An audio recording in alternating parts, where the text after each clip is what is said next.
नमस्कार, आप देख रहे हैं के न्यूज इंडिया और मैं हूं आपके साथ गरिमा वाजपेयी। खबर उत्तराखंड में आप सभी का स्वागत है। उत्तराखंड की खबरों का रुख करेंगे, उससे पहले एक नजर डालते हैं आज की सुर्खियों पर। सीएम धामी ने की घोषणा, भ्रष्टाचार मुक्त प्रदेश बनाने के लिए और मजबूत होगी विजिलेंस। 2 करोड़ का बनेगा रिवॉल्विंग फंड। हरिद्वार में आयोजित जड़ी बूटी दिवस कार्यक्रम, सीएम पुष्कर सिंह धामी कार्यक्रम में करेंगे की शिरकत।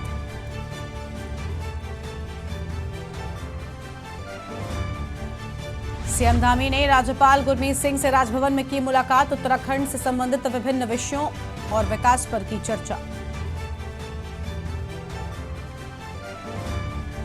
उत्तराखंड में अपनी टीम का विस्तार करेंगे भाजपा के नए कप्तान महेंद्र भट्ट, कई नए चेहरे हो सकते हैं शामिल।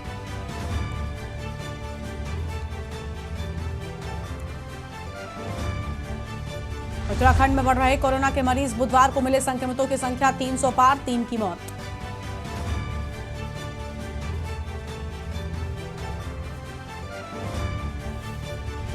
उत्तराखंड में 3 जिलों में अगले 24 घंटे तक बारिश का ऑरेंज अलर्ट, प्रदेश की 166 सड़कें हुई बंद। आप देख रहे हैं के न्यूज, खबरों का सारथी। और खबरों का रुख करेंगे, लेकिन उससे पहले सुनते हैं उत्तराखंड के मुख्यमंत्री धामी क्या कुछ कह रहे हैं। प्लांट से लेकर आपकी प्लेट तक, प्लांट से लेकर आपकी प्लेट तक, शारीरिक मजबूती से लेकर मानसिक कल्याण तक आयुर्वेद ही अत्यधिक प्रभावी है। केवल और केवल आयुर्वेद। और आदरणीय प्रधानमंत्री जी का साफ संकेत था कि उन्हीं जड़ी बूटियों की तरफ था जिनका उपयोग हम सदियों से करते आए हैं। हल्दी से लेकर अजवाइन तक और आंवला से लेकर एलोवेरा तक, ये सब हमारे खान पान और रसोई घर के अभिन्न अंग रहे हैं। आज इसके गुणों से पूरी मानव जाति लाभ ले रही है। हमारी पहाड़ी रसोइयों में तो इस मामले में और अधिक ही समृद्ध रही है। हमारे आसपास उगने वाली जो वनस्पतियां हैं वो ऐसे गुण रखते हैं जिनसे शरीर सबल रहता है। अनेकों विद्वानों ने मध्य हिमाचल, हिमालय के जंगलों में मिलने वाली वनस्पतियों को स्वास्थ्यवर्धक, निरोगी और दीर्घायु बनाने वाला बताया है और माना है। रामायण में भी हमको बताया गया कि लक्ष्मण जी के लिए संजीवनी बूटी वीर हनुमान जी हमारे ही इस हिमालय क्षेत्र से लाए थे। क्यों आचार्य? उत्तराखंड से लेकर गए थे। क्यों स्वामी जी, सही है ना? आचार्य जी वो तो संजीवनी लेके आए थे ना पहाड़ से पिछले दिनों, शोध चल रहा है उस पे अभी। शोध चल रहा है। हाँ, तो मैं पूरा होने के बाद सबसे पहले आप ही को खिलाएंगे। ठीक है, ठीक है। तो मैं आज के अवसर पर आप सबका बहुत अपनी तरफ से धन्यवाद करते हुए, जिस तरह से हमारा पतंजलि योगपीठ काम कर रहा है, स्वामी रामदेव जी के आशीर्वाद में, उनके मार्गदर्शन में और श्रद्धेय आचार्य बालकृष्ण जी के सानिध्य में लगातार इसका काम आगे बढ़ रहा है। और लगातार मैं एक सभी कार्यक्रमों में मैं जाता हूं तो उत्तराखंड का मुख्य सेवक होने के नाते आप सबके आशीर्वाद से, माननीय प्रधानमंत्री जी की मार्गदर्शन में इस प्रदेश को आगे बढ़ाने के लिए हम लोग लगातार काम कर रहे हैं। इस बार हमारे यहाँ 4 धाम यात्रा अभी संपन्न नहीं हुई, चल रही है। 4 धाम यात्रा में 30 लाख से भी ज्यादा श्रद्धालुओं ने अभी तक दर्शन कर लिए हैं, जो अपने आप में कावड़ में तो कितने आए थे वो भी तो बताओ। जहां 4 धाम यात्रा में 30 लाख का आंकड़ा पार कर गया है, कावड़ में हमारा 4 करोड़ से भी ज्यादा का आंकड़ा इस बार ऐतिहासिक रहा है। और पहली बार कावड़ यात्रा के लिए हमने उत्तराखंड सरकार की तरफ से, चूंकि हर बार कावड़ यात्रा होती थी तो कावड़ यात्रा केवल हमारे जिले के संसाधनों पर छोड़ दिया जाता था। तो मैंने स्वयं यहां पर आकर इसकी समीक्षा बैठक ली। और समीक्षा बैठक में जब मैंने पूछा कि कुंभ में कितने लोग आए थे, उन्होंने कहा साहब इतने लाखों लोग आए थे। मैंने कहा कावड़ में कितने लोग आने वाले हैं, तो उन्होंने कहा करोड़ों की संख्या अनुमानित है। मैंने कहा जब कुंभ में लाखों लोग आए हैं, उसमें हमने कई करोड़ों का बजट इसमें लगाया है, उनके संसाधन बनाए हैं, तो कांवड़ यात्रा में जहां हमारी इतनी बड़ी संख्या आने वाली है, तो कांवड़ यात्रियों के लिए और कांवड़ श्रद्धालुओं के लिए, शिव भक्तों के लिए भी सरकार की तरफ से व्यवस्था होनी चाहिए। इसलिए हमने इस बार पहली बार उत्तराखंड बनने के बाद तो जड़ी बूटी दिवस पर आप सुन रहे थे उत्तराखंड के मुख्यमंत्री पुष्कर सिंह धामी को, जहां पर उनकी ओर से कई बड़ी बातें कही गई हैं। अब रुक करेंगे उत्तराखंड की खबरों की ओर। खबर है नैनीताल से, जहां पर उत्तराखंड हाईकोर्ट ने कोटद्वार में माइनिंग पॉलिसी के खिलाफ संचालित सिद्धबली स्टोन क्रेशर हटाए जाने को लेकर जनहित याचिका पर सुनवाई की है। मामले की सुनवाई के बाद कोर्ट की खंडपीठ ने भूतत्व निदेशक को 23 अगस्त को कोर्ट में पेश होने का आदेश दिया है। और पिछली सुनवाई में कोर्ट ने निदेशक से पूछा था कि जहां स्टोन क्रेशर संचालित है वहां स्थान पर्वतीय क्षेत्र में आता है या मैदानी क्षेत्र में। निदेशक कोई भी स्पष्ट उत्तर नहीं दे सके थे। खारिज कर दी कि उसके पास हाईकोर्ट के अपने नाम का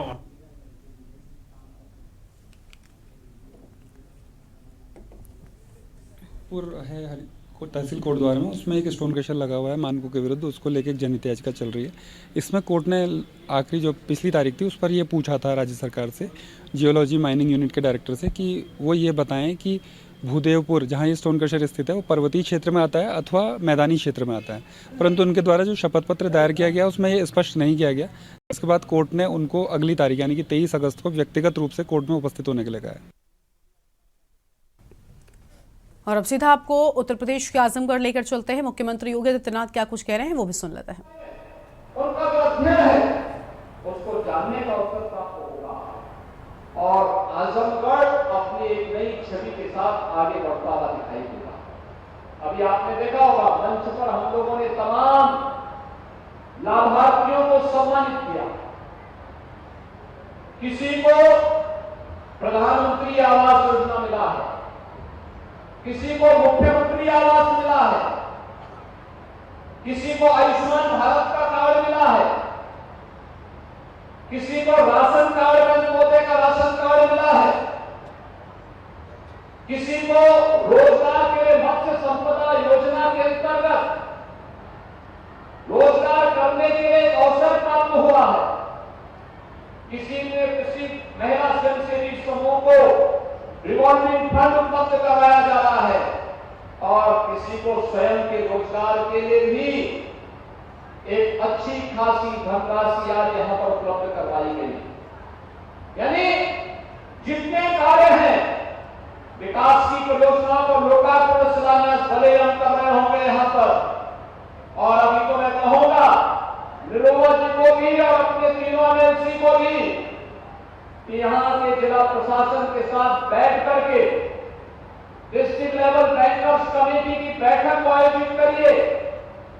उत्तर प्रदेश के व्यवसायिक शिक्षा और कौशल विकास विभाग के साथ बैठक करिए और एक भारी रोजगार मेले का आयोजन आजमगढ़ के अंदर किया जाए, जिससे यहाँ के नौजवानों को आजमगढ़ के अंदर ही नौकरी की संभावनाओं के लिए नियुक्ति पत्र यहीं से जारी हो सके।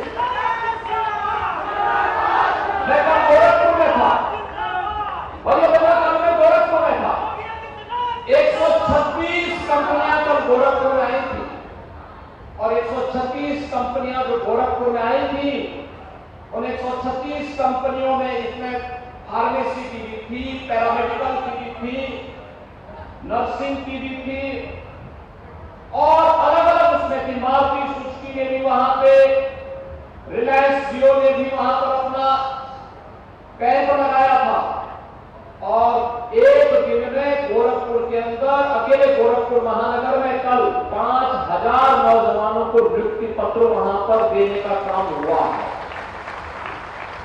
हम लोगों ने विगत 5 वर्ष के दौरान 5 लाख नौजवानों को सरकारी नौकरी दी। आज सरकारी नौकरी की जब बात होती है तो भाइयों बहनों कोई किसी के साथ भेदभाव नहीं कर सकता। आज हमारे उत्तर प्रदेश के नौजवानों के साथ कोई भेदभाव नहीं कर सकता। नौजवान को उसकी योग्यता के अनुरूप नौकरी देना इस सरकार का कार्य है, सरकार ने किया। जो भी नौजवान आया उसको हम लोगों ने सरकारी नौकरी के साथ जोड़ने का काम किया। उसकी प्रक्रिया है, उस प्रक्रिया के साथ जोड़ा, उसने नौकरी प्राप्त की, उसके साथ कोई भेदभाव नहीं हुआ। 1 करोड़ 61 लाख प्रदेश के नौजवान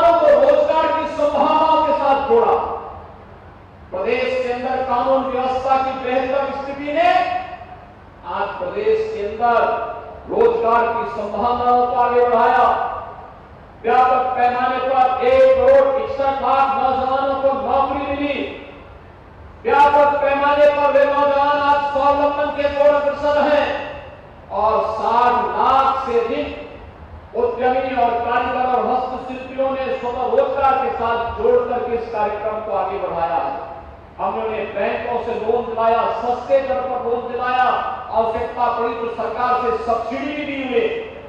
मुख्यमंत्री अप्रेंटिसशिप योजना दिलाई कि विश्वविद्यालय, महाविद्यालय, पॉलिटेक्निक, इंजीनियरिंग कॉलेजेस में पढ़ने वाले जो हमारे छात्र हैं, अगर वह उद्योग के साथ जुड़ते हैं, आवश्यक नहीं कि हर परिवार की आर्थिक स्थिति एक जैसी होगी। जो कमजोर परिवार के लोग हैं, फीस नहीं है, हम उसको उद्योग के साथ उस नौजवान को सब जोड़ेंगे और मुख्यमंत्री अप्रेंटिसशिप योजना के अंतर्गत उस नौजवान को एक निश्चित मानदेय सरकार भी उपलब्ध कराएगी, उद्योग भी उपलब्ध कराएगा, वो पढ़ाई भी करेगा, उद्योग में काम भी करेगा, अपना प्रोजेक्ट वर्क भी आगे बढ़ाता जाएगा और उसके सामने आजीविका का संकट भी नहीं खड़ा होगा। वो कहीं भी जाएगा, देश और तो उत्तर प्रदेश के आजमगढ़ से आप सुन रहे थे मुख्यमंत्री योगी आदित्यनाथ को, जहां पर कई अहम बातें कहते हुए नजर आए हैं। अब रुक करते हैं उत्तराखंड की खबरों की ओर। खबर है काशीपुर से, जहां पर जनपद ऊधम सिंह नगर के काशीपुर में काफी लंबे समय से तेंदुए ने अपना आतंक बना रखा है।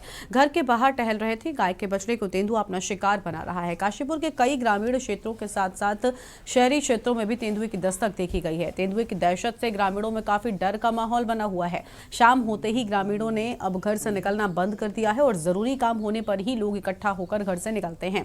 बीते दिनों भी तेंदुए की घर से पालतू कुत्ते अपना शिकार बनाने का वीडियो भी सामने आया था। द्रोण सागर की दीवार फांदकर भी कई कुत्ते और बछड़ों को अपने निवाला बना चुका है और वहीं दूसरी ओर वन विभाग भी तेंदुए को पकड़ने के लिए टीम गठित कर रेस्क्यू ऑपरेशन चला रहा है।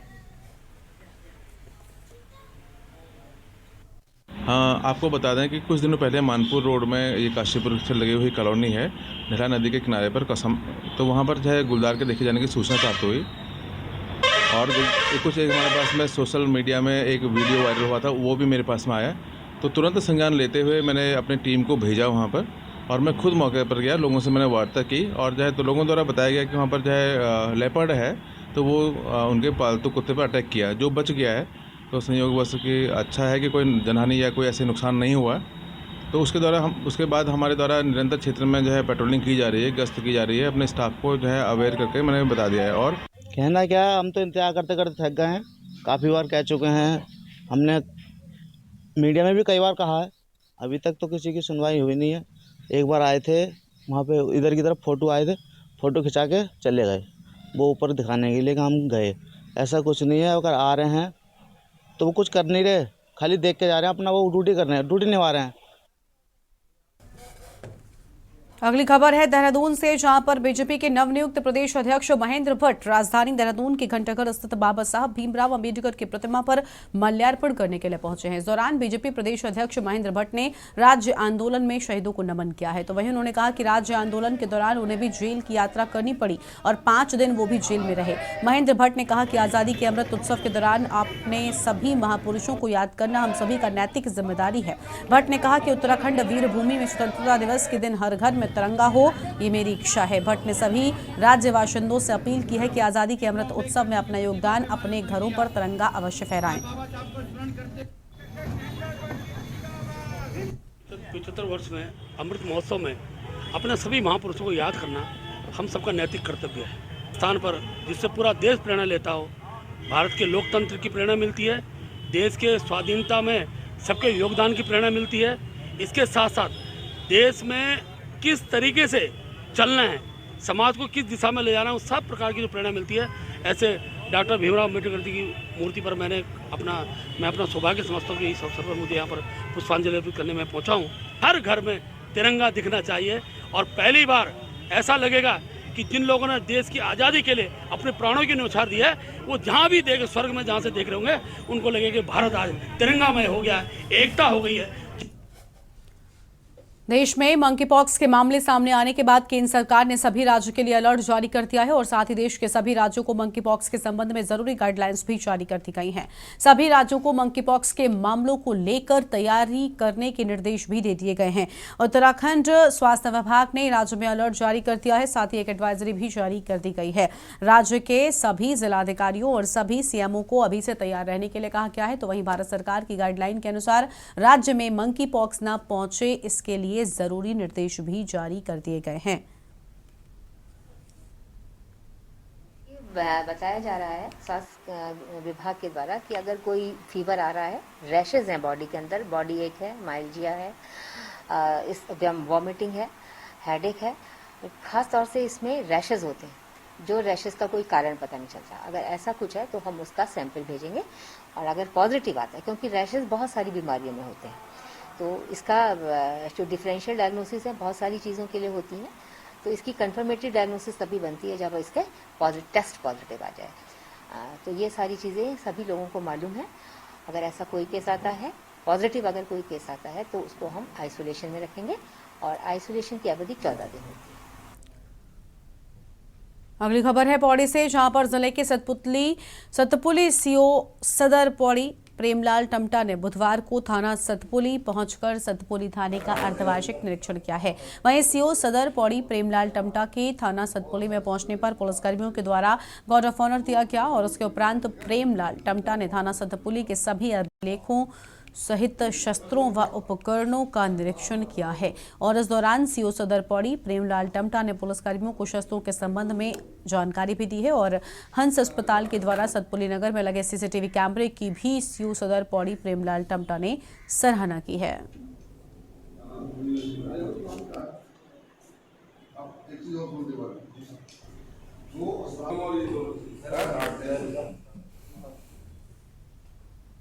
अगली खबर है मसूरी से, जहां पर विगत रात्रि से हो रही मूसलाधार बारिश के बाद जहां मसूरी देहरादून मार्ग पर जगह जगह मलबा आ गया है, तो वहीं धनानंद इंटर कॉलेज के पास एक पेड़ गिरने से मसूरी देहरादून मार्ग लगभग 2 घंटे के लिए बाधित हो गया, जिससे मार्ग के दोनों ओर वाहनों की लंबी कतारें लग गई हैं। लोक निर्माण विभाग के द्वारा जेसीबी मशीन से कड़ी मशक्कत के बाद मार्ग को खोला गया है। मौके पर नायब तहसीलदार अग्निशमन की टीम ने पहुंचकर मार्ग को खोलने में मदद की है। इस मौके पर नायब तहसीलदार भोपाल सिंह चौहान ने बताया कि सूचना मिली कि मसूरी देहरादून मार्ग पर धनानंद इंटर कॉलेज के नीचे एक बड़ा पेड़ सड़क पर गिर गया, जिससे कि मार्ग के दोनों ओर वाहनों की लंबी कतारें लग गई हैं।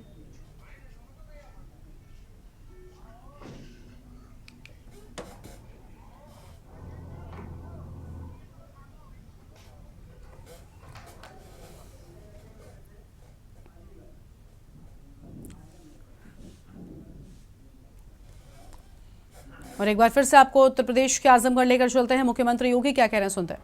हम सब सौभाग्यशाली हैं कि देश की आजादी के अमृत महोत्सव के साथ हम सब 75 वर्ष की इस महोत्सव के साथ हमें जुड़ने का सौभाग्य प्राप्त हो रहा है और 75 वर्ष के सौभाग्य के साथ हम जुड़ रहे हैं। एक प्रधानमंत्री मोदी जी ने देश के लिए कुछ संकल्प दिया है।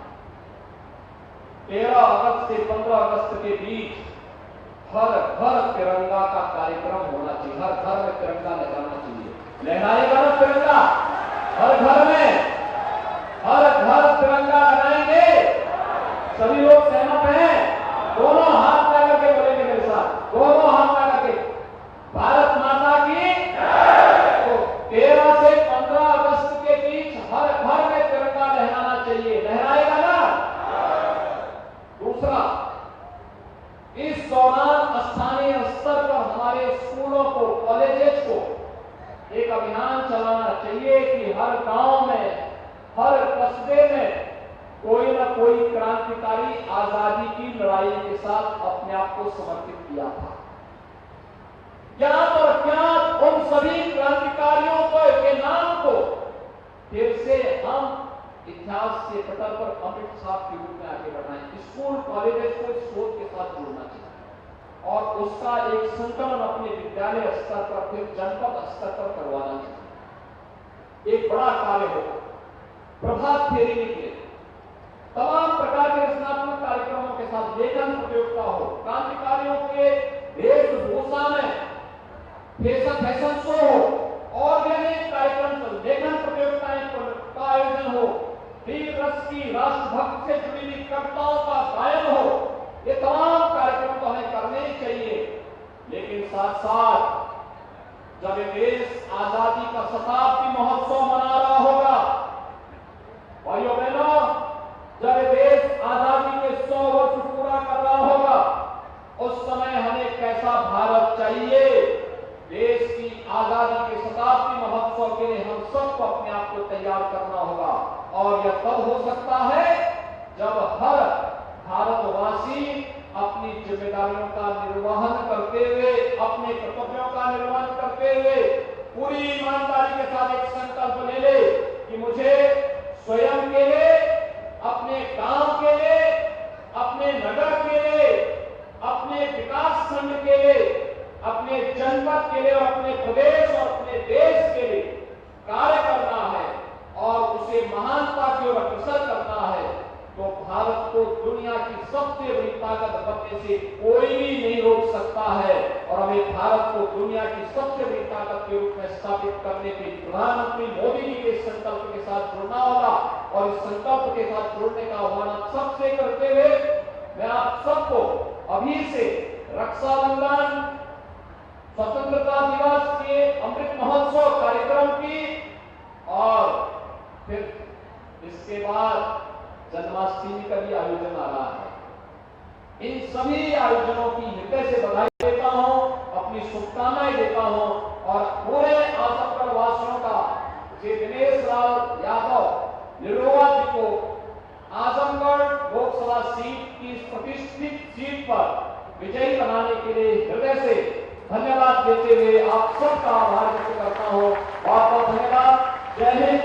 भारत माता की, भारत माता की, भारत माता की।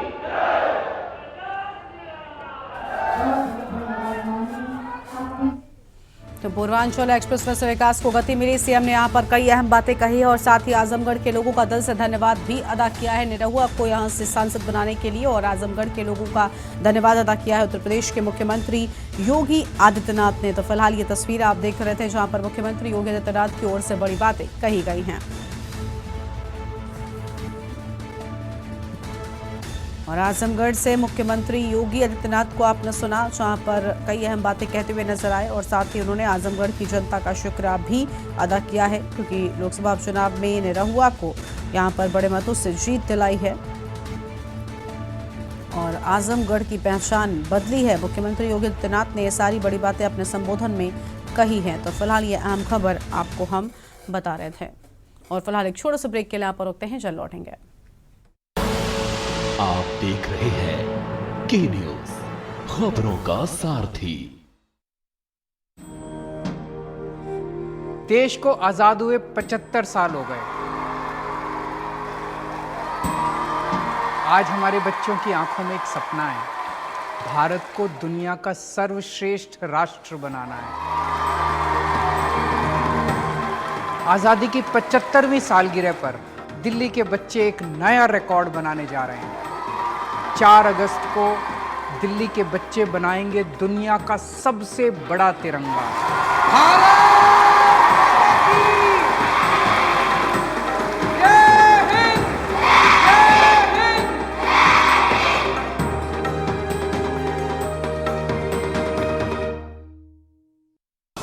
के न्यूज की खास पेशकश सप्ताहांत में देखिए छत्रपों में सेंध मारी 2024 की तैयारी इस शनिवार रविवार रात 8 बजे और नेशनल हेराल्ड पूछताछ कब तक इस शनिवार रविवार रात 8:30 बजे प्रबुद्ध चौहान के साथ। देखें कौन नया खिलाड़ी आया है, समझा देते हैं, प्यार से समझाएंगे। ये तो अपनी जुबान है। जुबान एक हो तो दिल भी एक होने चाहिए। विमल बोलो जुबान केसरी। आप देख रहे हैं के न्यूज, खबरों का सारथी। ब्रेक के बाद आप सभी का स्वागत है। खबर है डोईवाला से, जहां पर शुगर मिल प्रशासन ने क्षेत्र में चल रहे विभिन्न 5 गन्ना सेंटरों को बंद कराने के आदेश से किसानों में बेहद नाराजगी थी और क्षेत्र के किसानों में मिल प्रशासन के खिलाफ रोष व्याप्त हो गया है। आपको बता दें कि क्षेत्र के गन्ना किसानों ने डोईवाला के विधायक ब्रजभूषण गैरोला से सभी गन्ना सेंटर पूर्व की भांति संचालित कराने की मांग की थी, जिसके बाद डोईवाला के विधायक के निर्देश के बाद मिल प्रशासन ने डोईवाला ब्लॉक में क्षेत्र के किसानों के साथ बैठक करते हुए किसानों की मांग को सुना है। बैठक में किसान नेता दलजीत सिंह, सुरेंद्र खालसा, उम्मेद बोरा ने बैठक में गन्ना किसानों की समस्या को रखते हुए मिल प्रशासन के गन्ना सेंटरों को बंद करने के फरमान को गलत बताते हुए पूर्व की भांति गन्ना सेंटर संचालित करने की मांग की है।